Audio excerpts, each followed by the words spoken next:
for having me. First of all, I listened very carefully to what the Excellency the General had to say. Couple of points to start with. China acquired Xinjiang before the time of Jesus Christ. So, read history first, General. And secondly, Tibet became part of China about 800 years ago.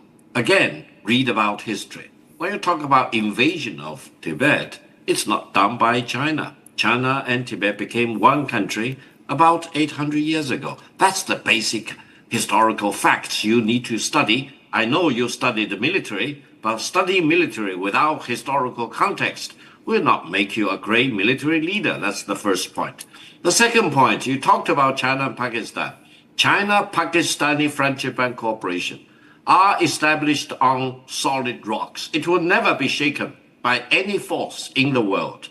So no country in the world should second guess China-Pakistani solidarity and friendship and brotherhood and sisterhood. And such brotherhood and sisterhood did not just start in May 2025. It started quite a few decades ago.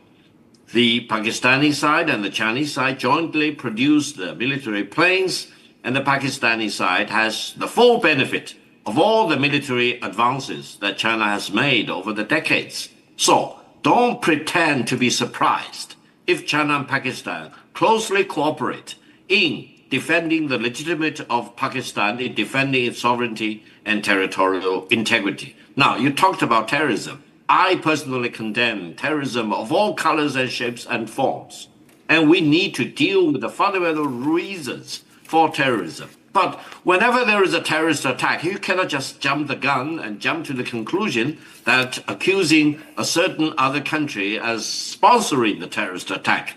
Let's deal with the terrorist attacks as they are and get to the bottom of that by exhausting all investigation and inquiry before you will be justified to take military actions. From the Chinese perspective, taking military action is always a matter of last resort rather than a first resort. And I think it will be completely unjustified for India to jump the gun and to attack another country by claiming that Victor, that country is behind Victor, whatever terrorist Victor. attack that may have happened.